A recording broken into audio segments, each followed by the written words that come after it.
Hey, what's going on, everybody, and welcome to another tutorial of the visual effects that went into Season 2 of The Good Fight. Today we're going to be talking about Episode 2, specifically this opening scene, which also served as the main trailer for Season 2 of The Good Fight. So I wanted it to one, look good, but also serve the purpose of setting the tone for the overall season. So I put a lot of work into this one, and we're going to jump right in to show you kind of some of the things that I did. Starting with this shot here, the toe tag, while Kelly is laying on the autopsy table. I actually did buy some toe tags on either Amazon or eBay, and they came in, and the material, it just wasn't the look I was going for. The quality was lacking. I still planned on using them and perhaps just making them look a little bit better in post, but I also forgot to bring them to set. So when those things happen, you got to be quick on your feet, just kind of roll with the punches and other boxing metaphors. So this is what I did. I took a manila folder and I cut it into this rectangle, this six-sided rectangle, this hexagonal rectangle, and I attached it to Kelly's foot with a bread tie, and I wrote his name on it, and I wrote his last name with lowercase letters and his first name in all uppercase, and I thought that looks really good.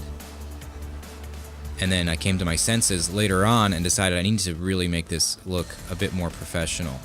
So what I did to get to that end product was, first, get rid of that terrible handwriting. I write like a child. And then I found this image of a toe tag on Google. I basically cut it out to what I wanted it to be and set the blending mode to multiply. And here's kind of why. If I put that on the normal blending mode, it doesn't look so good. So we put that to multiply. We feathered the edges. A couple other things, but mostly that was it. And then I found this font that just sort of looked like actual handwriting, and started writing in all of the information to complete the toe tag. And once I had that, I was done, and I was able to fix a really, really bad shot pretty quickly. Moving on to something a little bit more fun and a little less cosmetic, just a couple of seconds later in that scene, Kelly is being laid down on the autopsy table. The pathologist leaves the room, at which point Kelly promptly has his resurrection moment. This is an effect that I used sort of on the fly, actually, in Season 1. It was not in the script, but I saw the way that Paul performed his sort of awakening moment, and decided that it could be enhanced with a visual effect. So I added that in, and I sort of fell in love with it and decided to use it going forward with Kelly experiencing the same thing after his death. So the effect itself is pretty simple.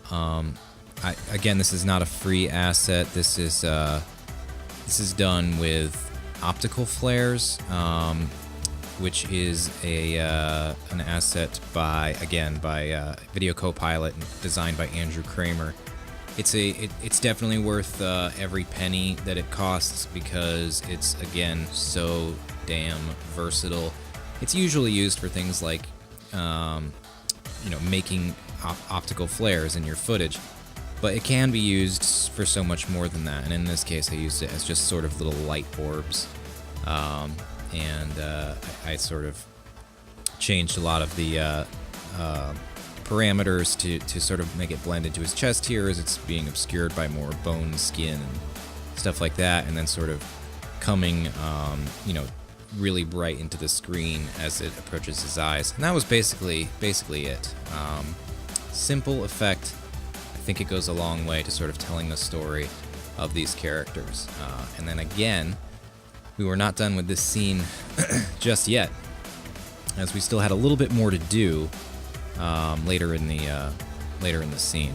Okay, so moving on to this part of the scene here, Kelly sort of gathers his bearings and sits up, looking back to reveal his body is still in fact lying on the table. So a few things are going on in this. One, obviously, I couldn't shoot this like this. Kevin does not have a twin brother, which would have made this a lot easier. As a matter of fact, strong recommendation to upcoming filmmakers: if you can, only cast people who have identical twins. That's rule number one. Going forward, I'm only going to be going down that path from now on. Backstage, if you want to, add another filter to your search results, one that I could just tick on that says, has identical twin, that would be great. Really appreciate that. But barring that wonderful convenience, you can still get it done. So the first thing I did was shoot the footage of Kevin sitting up and looking back, right? And then I racked focus. The focus is on him at the beginning of this scene, and I sort of racked focus to where, he would be revealed. Would he be there? And then I had him lie down and shot this footage, which, as you can tell, is rotoscoped just like I did some of the stuff in the previous episodes to reveal him as the foreground Kelly is getting up. So once I had that, and then I'll also, obviously, you have to do the same thing here. You have to rack focus to that Kelly, and then when you lay them on top of each other, you sort of just play around with the timing a little bit, and eventually you'll get that nice smooth transition of focus from the foreground to the background. I also added his abdomen because it didn't quite line up the way I wanted it to, so I moved it around a little bit. One, you could see his waistband. Kevin was in fact not naked during this scene. He was wearing boxer shorts, and I could see his waistband revealed right here. So I moved his abdomen down a little bit, and then obviously just added the gash, which is a callback to him being stabbed in the season 1 finale by Simon. And that was not practical at all. That is completely done here in After Effects. I googled for an image of a stab wound. I came across this. It was very bright and contrasty. And if you're familiar with color grading at all, you want to shoot as flat as possible. It's called a log image. Your blacks and grays essentially want to be, your blacks and whites essentially want to be shades of gray. That way you can sort of, tweak them to your heart's desire in post and color grading. So I needed to take this very saturated, very contrasty wound and make it blend in to my log video footage.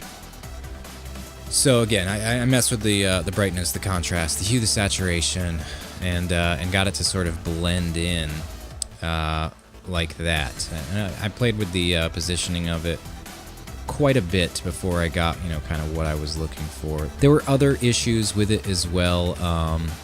One of which was the fact that there was all this blood just kind of dripping out of the wound, and I figured at this point his body had probably been cleaned, so I cleaned that up a little bit here as well. But that was basically it. That's the shot. A lot went into this. I'm just kind of skimming over this to give you guys a basic understanding of what happened, what went into this scene. But yeah, I was willing to put in all of the work because this was going to be the trailer, the first thing people were going to see in season 2. I really wanted it to set the tone for the overall season, and I think we did a pretty decent job. Be sure to tune in next time when I show you guys how to roll the date back on the calendar, fake some security footage, and generally just kind of fix any mistakes you made while filming. That's it for this one. Thanks, guys.